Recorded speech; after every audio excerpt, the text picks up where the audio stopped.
Hello, everybody, and welcome back. This is Press Any Button. I'm Eric. And I'm Nikki.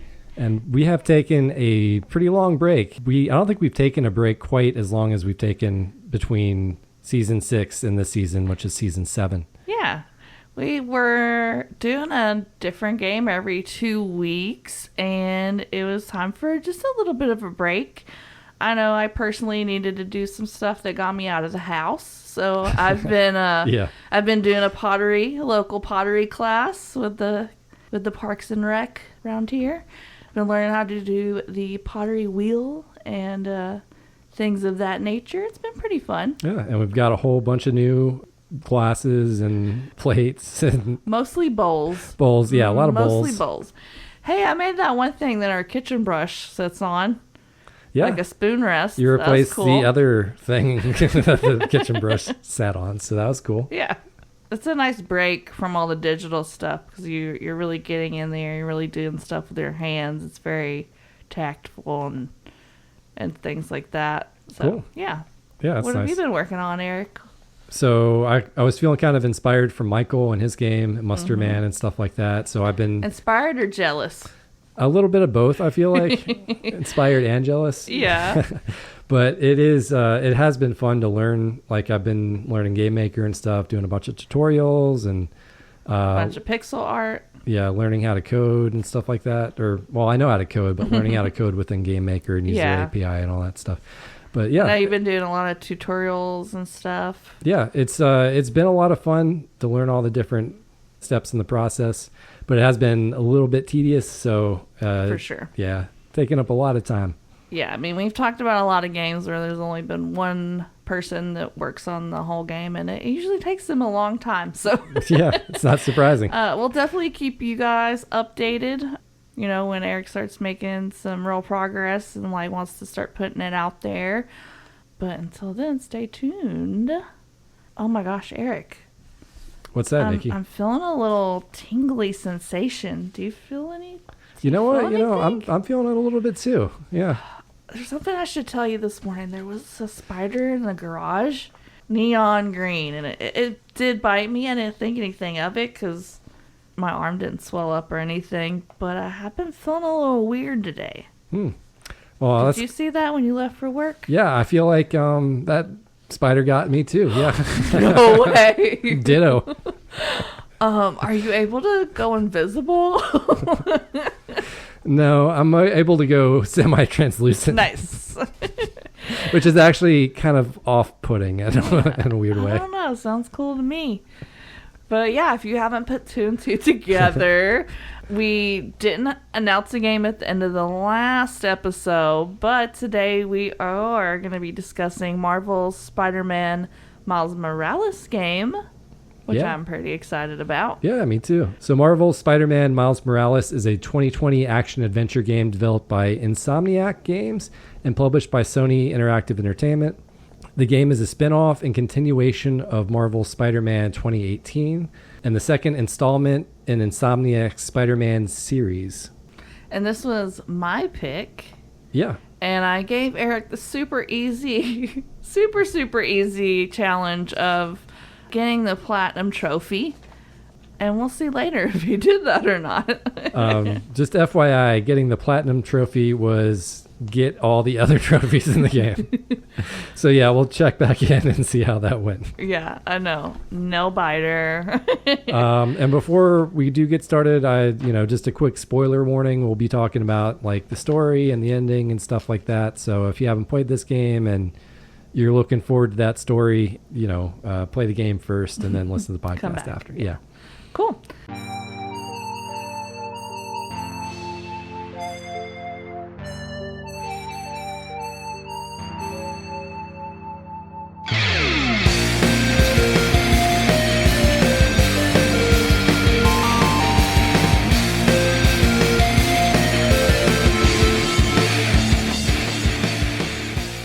So, Eric, are you excited to learn about how this game got made? Yeah. So I have a guess. Okay. So the Arkham people were like, let's make a Spider-Man game, even though I'm pretty sure it's a different company. Totally. Done the history. Done. We can move on to the fun facts now. Piece of cake. Well, so we're going to take it back to 2014. Insomniac Games is working on Marvel's Spider-Man, the first one in this series. When pretty early on, Miles Morales starts to get mentioned. So the seed of Miles Morales being in the games and possibly having his own game was a pretty early on idea that they had whenever they were making the first Spider-Man. Was the inspiration from the new Spider-Man movies that came out, the Spider-Verse movies with Miles Morales? Because that was my first introduction to that character. Yeah, I'm not totally sure. Do you remember when that movie came out? I do not. It would be really good marketing if they kind of released them at similar times, but as far as what I could find in my research, I don't think it was directly on purpose linked up with the movie or anything like that.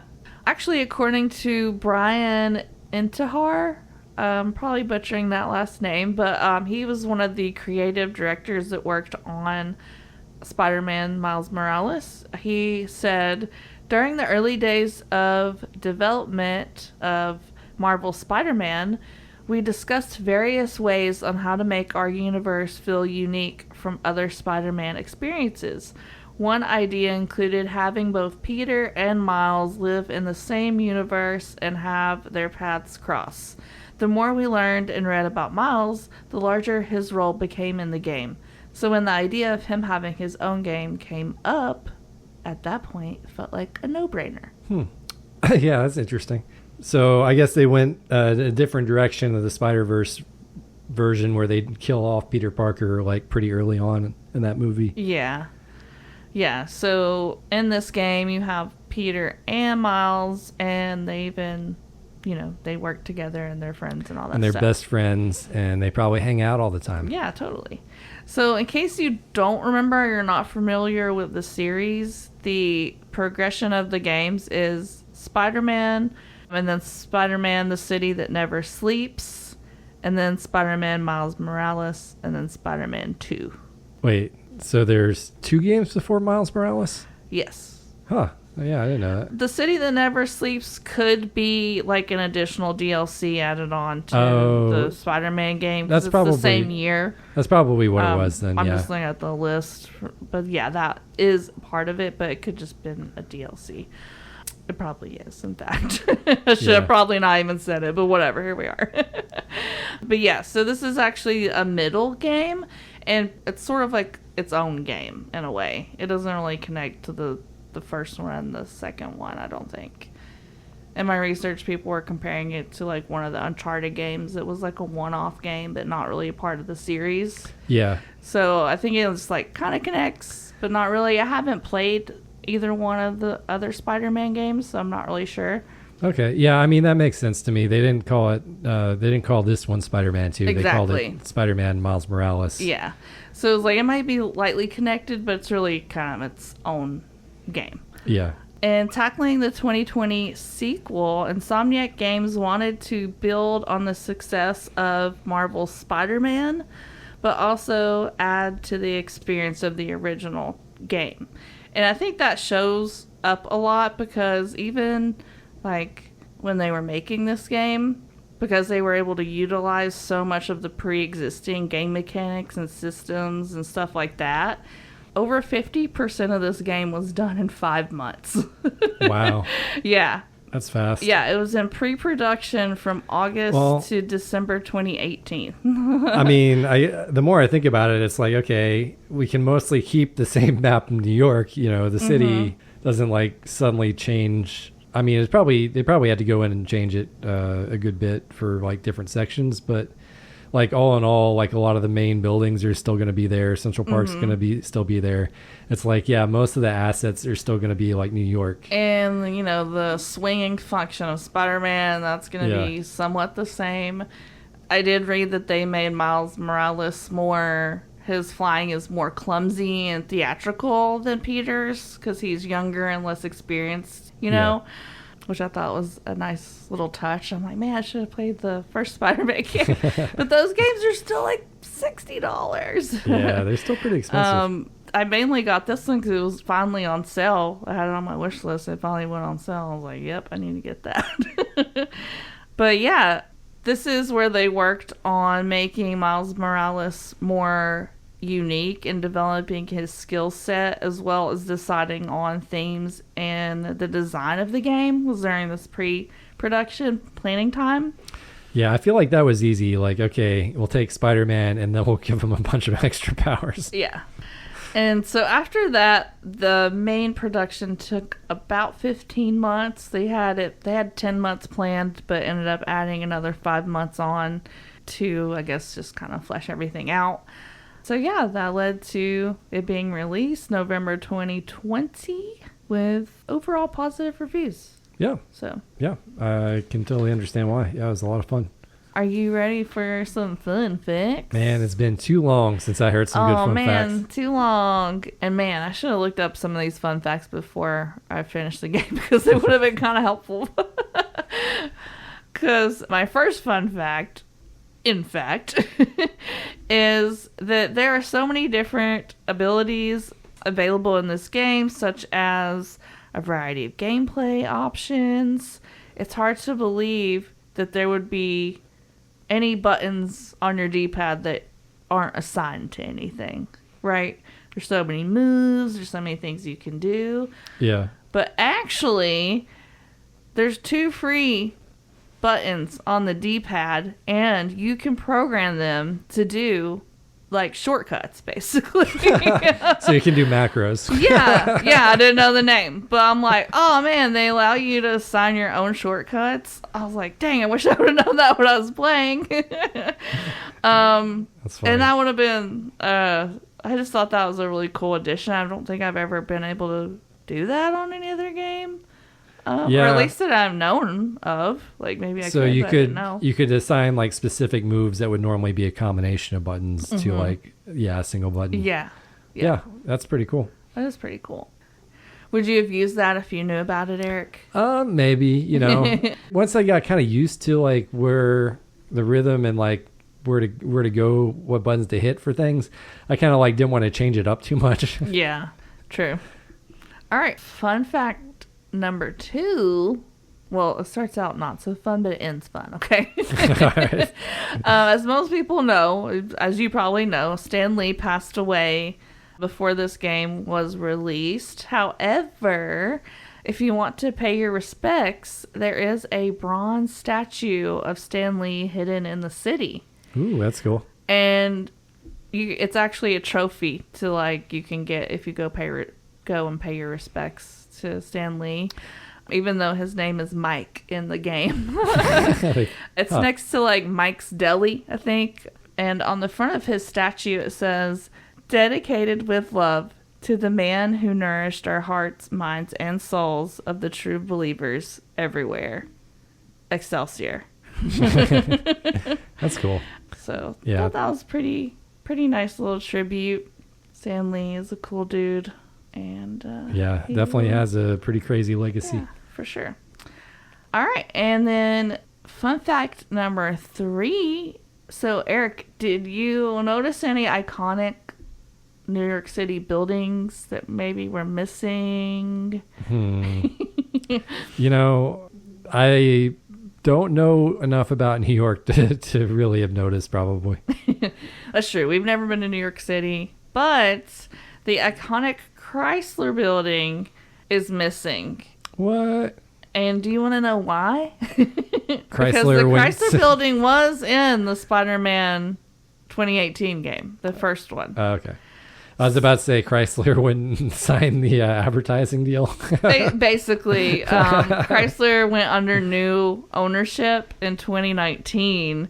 And they were unable to reach an agreement before the game came out. So they had to change Chrysler building to just some generic skyscraper. Yeah, that sounds about right. Yeah. It's like if you're going to put something in there where someone can essentially advertise, you might as well like charge them for it or replace it, right? Mm-hmm. All right. So that's all my fun facts. Good fun facts. You want to talk about the story at all? Yeah, let's talk about the story a little bit.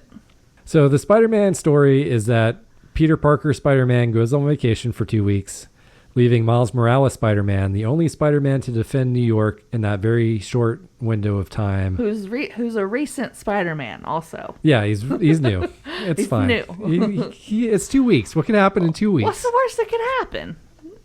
Nothing, probably. Yeah, exactly. It's probably going to be a very boring video game where nothing happens for 2 weeks and then he comes back. Totally. All right, so during that short 2 week time, 2 factions form. We have the Roxxon Corporation with their experimental new power source called Newform, led by Simon Krieger. And then we have the high-tech criminal group called the Underground, led by Tinkerer. Mm-hmm. And while both factions are fighting against each other, they also both make time to both fight against you, which is nice, you know. You have plenty of people to fight. It's like a action triangle. Yeah. A little triangle. A violence triangle? Violence triangle, yes. At some point, you find out that Tinkerer is your childhood best friend, Finn, and that Finn's brother Rick created Newform and was killed from it being unstable and unsafe somehow, but then Roxxon covered it up. The bad guy covered something up? No way. So Finn's ultimate plan is to basically sabotage a Newform reactor to set off a bomb in an unpopulated part of Harlem to show people how unsafe Newform is. Sound plan. Yeah, nothing could go wrong. Rock solid. Everyone, it's going to explode. Everyone's going to be like, "Wow, that Newform is really unsafe." No one's going to die. No one's going to die Or get hurt. For sure. So Roxxon finds out about Tinkerer's plan and decides to modify the reactor so the explosion will destroy all of Harlem for some reason. Well, because he's the bad guy. Because he's the bad guy, I guess. That was very bad guy-ish of him. Yeah, I was just like, I guess if you're going to have 2 villains, you have to make sure both of their plans don't make sense. So after multiple stages of the final boss fight against Finn, she finally believes you that she's being set up and lets you absorb the energy from the bomb. And conveniently, your mom and friends all show up right at that moment, which even though you told them to leave because there was a bomb about to explode, they saw you get hurt and they were like, we got to go check on him. The stakes are high. So you're being unable to safely dispose of all that energy, like Finn flies you to safety where she dies and just her. Yeah. From the explosion. Sacrifices. Yeah. It was kind of sad. Yeah, it was kind of sad. But yeah, that's basically the game. Oh, and then Simon Krieger gets arrested, which is the least realistic part of the game. Yeah, totally. You know, billionaires don't get arrested for things. But yeah, so what did you think? Like, what do you think of the story? Overall, I thought it was really good. I liked the story. Finn was, she was a little annoying. I'm like, oh my god, girl. Chill out. Like, all your family's dead, yes, but do you need to go full on villain mode? Yeah, it's like she freaks out because you wouldn't let her kill Rhino. Yeah. It's like okay. And it's also, it's like, have you never seen any kind of movie where someone gets revenge? They don't ever feel good after it. It's not worth it. You do all this work. Yeah. You think it's going to solve all your problems, and you just feel sad still. So, you know, it's not going to bring her dead family back or anything, but you need that complexity to root for her and not totally hate her by the end. You know? Yeah, honestly, like, even though I was kind of making fun of the story in the synopsis, like, I thought it was pretty good. Like, you have good character development. The voice acting is really good. Oh, yeah. And I kind of like Finn's, like, sympathetic villain arc where she comes, like, full circle and she ends up kind of being a good guy at the end. Mm-hmm. Well, are we going into the pros Yeah, now? let's go ahead and go into the pros. All right, cool. I really love the diverse cast of characters and the inclusivity of this game. It's just great. You see all kinds of cultures, races, like, just a lot of different kinds of people, and it really represents New York a lot better than a lot of other games I've seen. The demographics really give you, like, a feel of the melting pot that is New York for sure. Mm-hmm. And it takes mostly place in Harlem, which I know is a little more of like a Puerto Rican sort of area. So that kind of makes sense. Miles's background and all that stuff. Yeah, characters and settings were great. I feel like open world games in general can be kind of like hit or miss, but this one felt perfect. Like, you're confined to New York, so it's not so open, like it gets boring. There's lots of stuff in New York, Moving through New York was really fast. Like you could get places really quickly. I think that had a lot to do with it too. So you're not just like slowly trudging along. True. One of my top favorite things is after you beat the game, you can go on this mission and earn a suit that allows you to have Spider-Man the cat with you at all times in your backpack. And they even have programmed the cat to like be involved in some of your special moves, which is really funny. Yeah, those are great. I thought the outfits in general were great. Like you have some great throwback outfits. You have some silly ones like with the cat. I personally like the one with the Christmas cap and scarf.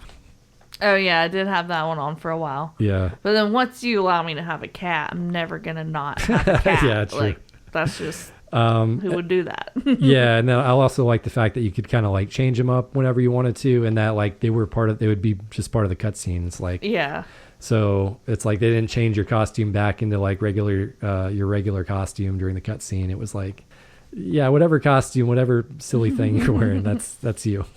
There's also a lot of like side missions and side quests and things you can do in this game besides the main quest, and I always appreciate those kind of things. It allows you to do different puzzles and just do like different tasks and gives you another checklist to check off.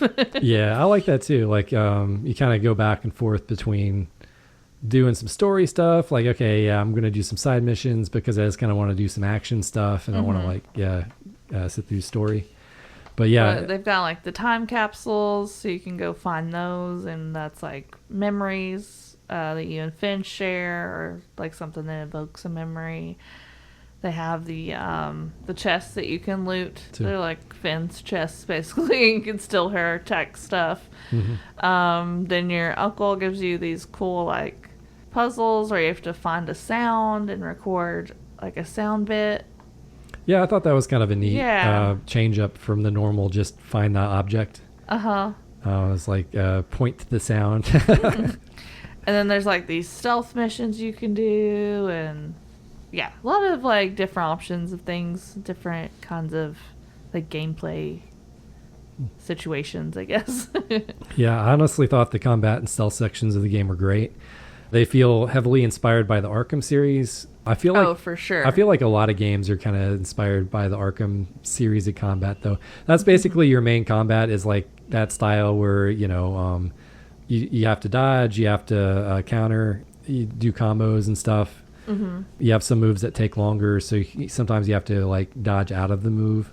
I actually think I kind of like the stealth better, which is kind of like weird. I don't usually like go for stealth in games that much, but the stealth in this game felt like really, really good.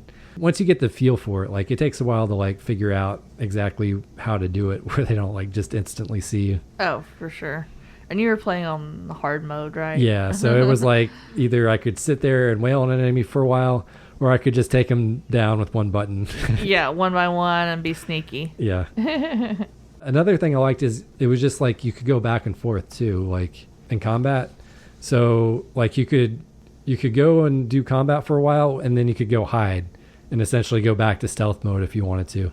It would take a little while for the enemies to kind of like go back, but it was kind of like you could tackle it how you wanted to. So if you just wanted to go back, go into a situation and go full combat, you usually could.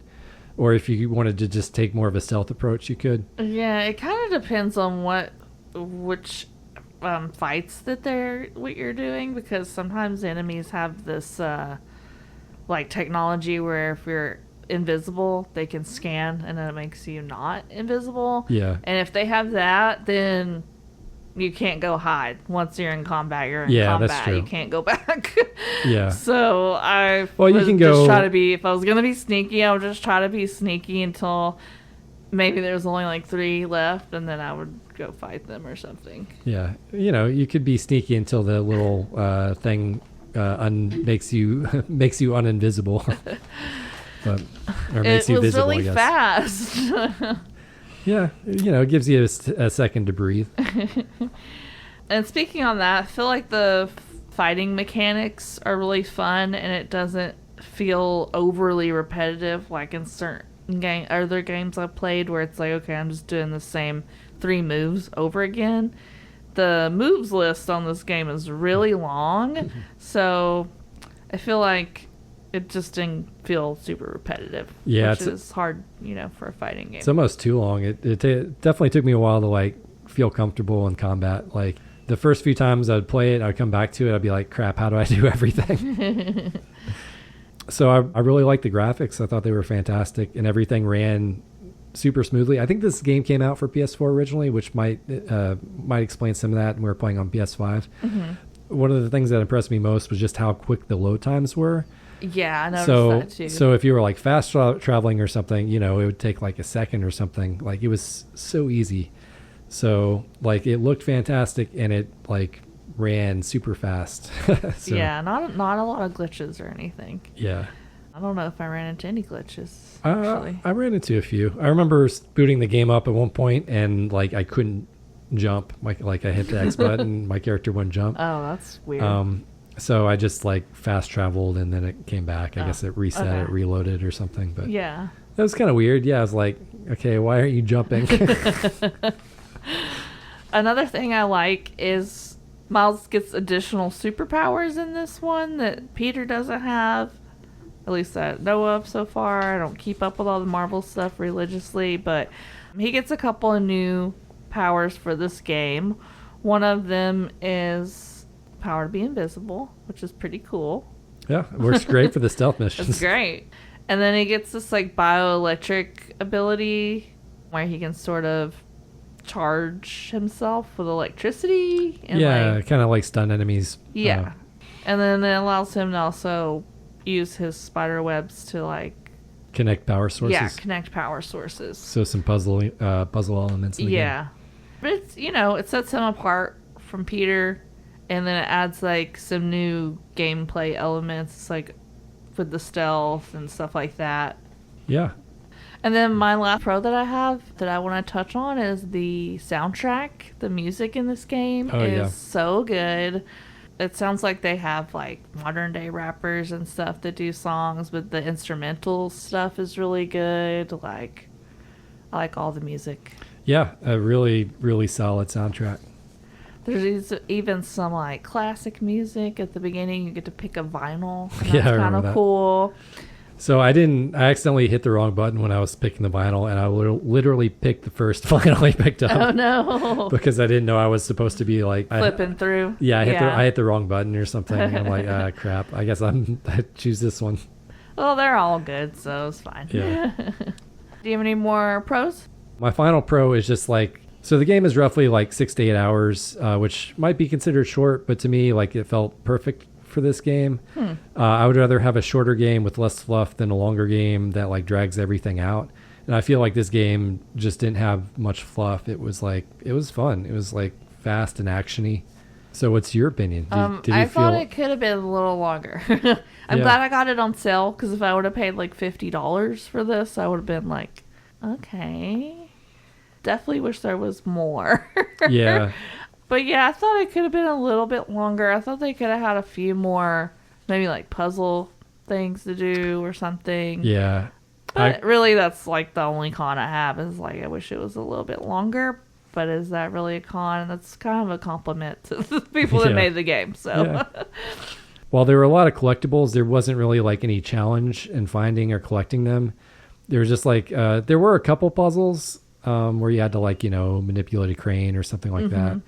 But I'd say like 80% of them are just like go to the spot and get the item. Yeah. And so I'm with you. Like I would have liked to see, or like find something to pull down or something like. So I'd like to see like a few more challenging puzzles.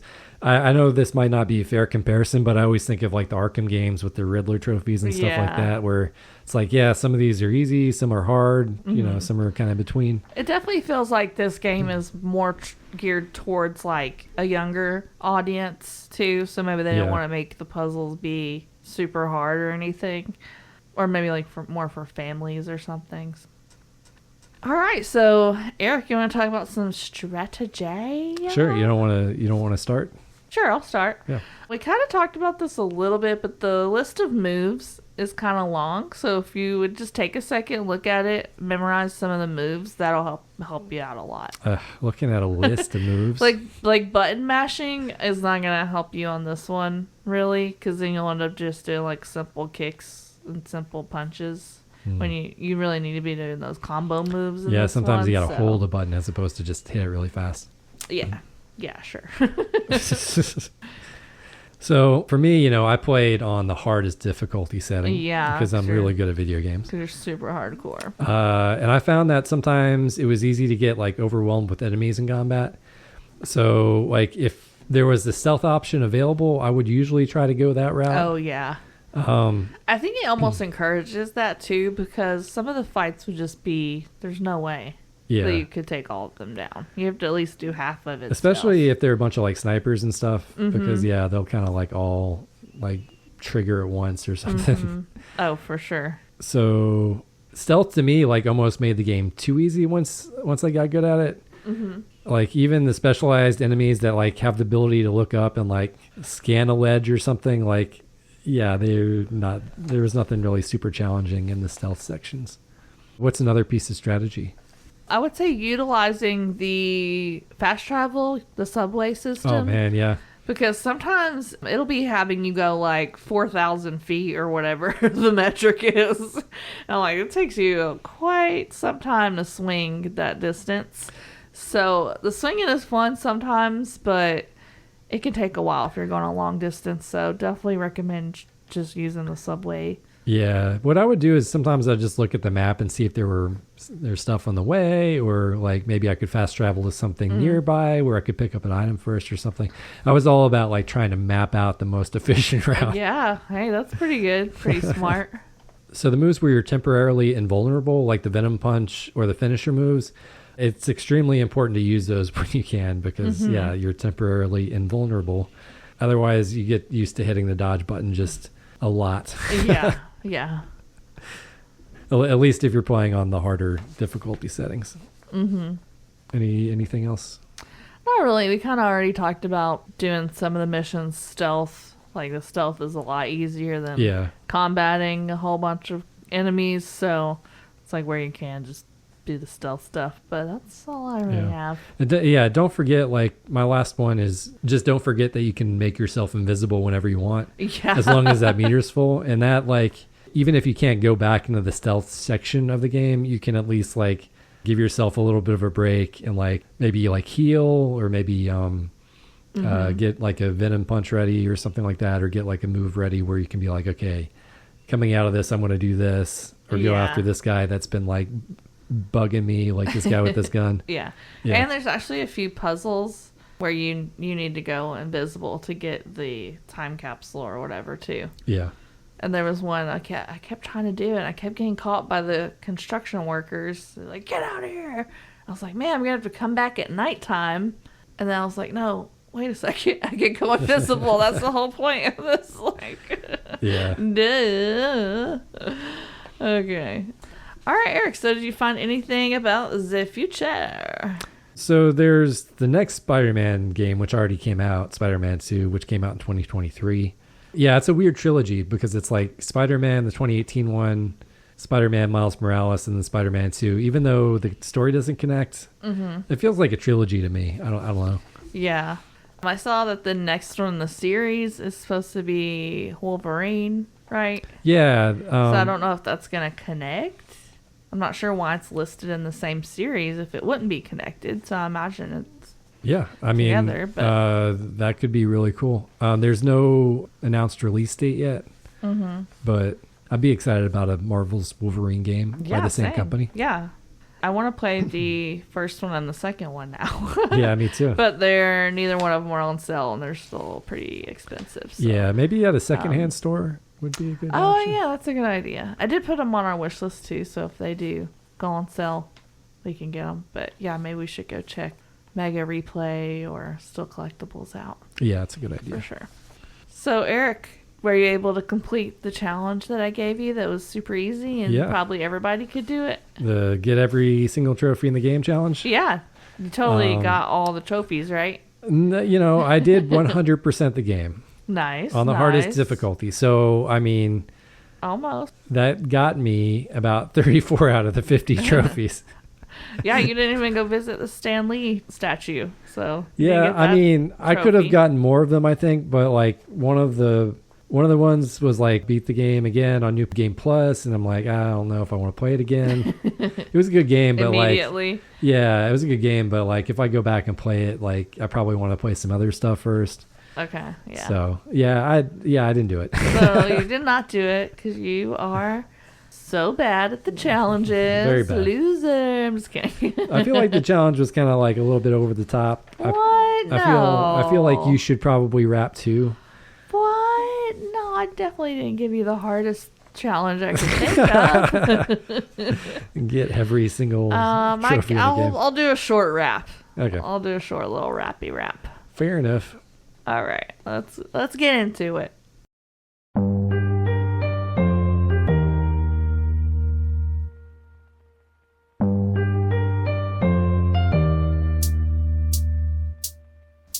Where I go, I leave trails of mass destruction. You know me, I don't need no introduction. Blindly following Simon's instructions. Might as well call me king of obstruction. Making moves like a line production. After this, you'll need a man construction. Your mouth does a lot of this suction. All I know shows your mom art seduction. Years of advancement in scanning technology, plus the ascent of our modern optometry. Now we can augment our cellular biology in ways that circumvent our natural psychology. We've come up with this plan after years of training to beat up Spider-Man while barely straining. It's all up to Diane and her ascertaining by looking up the scan and then slowly waiting. Spot by spot, she'll check one at a time. She'll rotate like slots and turn on a dime while I stand here doing squats and talking about crime. Then he'll get caught when she delivers like prime. We'll run on the dot and we'll all take turns while we punch him a lot and spew some sick burns. Is there a meeting I forgot? Cause everyone adjourned. Holy great Scott, never mind, I'm not concerned.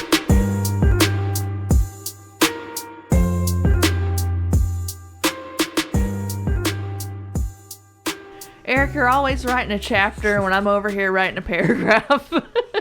Well, I want to tell a story. It's all about the art. It's about the art. I understand. Well, that was a pretty good rap. Yeah, it's fun. You were Rhino. I was the normal henchman. Just your normal everyday henchman. Yeah. So do you want to hear about the next game? Yeah, but before we talk about that, do you want to talk about our new podcast schedule that we're going to switch to? Yeah, so we are going to cut down. We were doing like every other week. I think we're going to... Yeah, every 2 weeks we were doing an episode, but we're going to switch to one episode a month now. Yeah, and that'll give us some time to kind of like do some longer games. Yeah. It'll give me some time to work on my game a little bit. Mm-hmm, yeah. Which will be nice. But yeah, just a little bit different, longer schedule. Yeah, it's like we still love doing this. We still love playing different games that we normally maybe wouldn't pick. So that's why we want to keep doing it.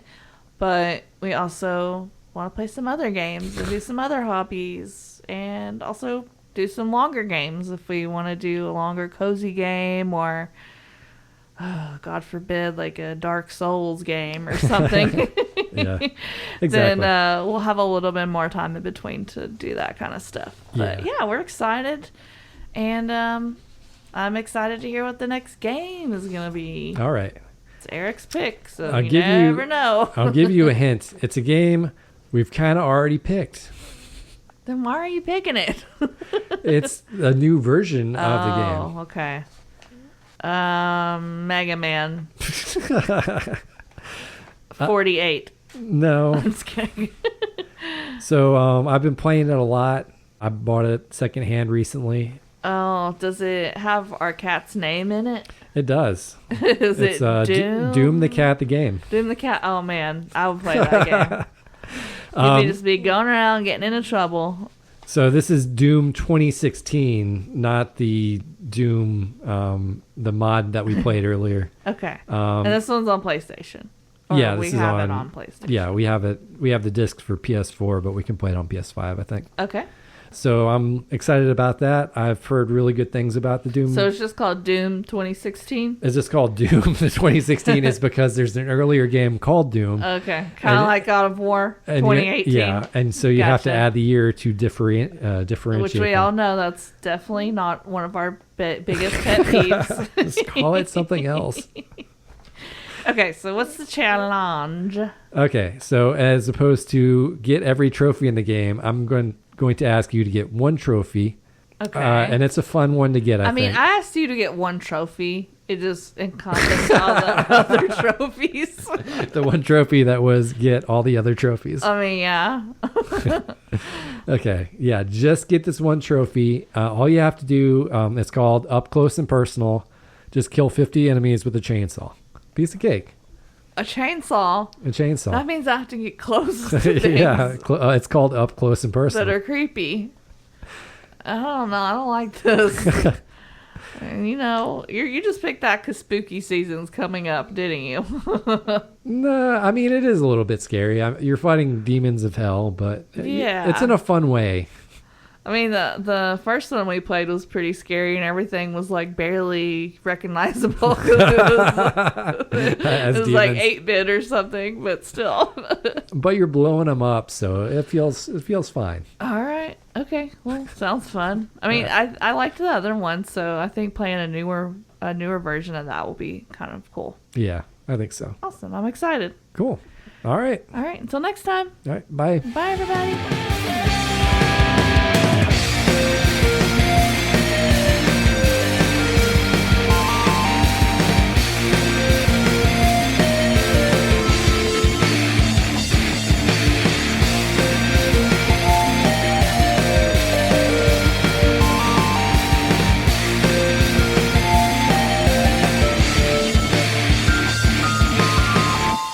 If you like our podcast, please rate us, leave us a review, comment, star it. I don't know what you can do to the podcast these days. Spotify's always adding some new thing that you don't want or need, but if you could do it, it will help us get discovered and get listened. So we'd really appreciate it.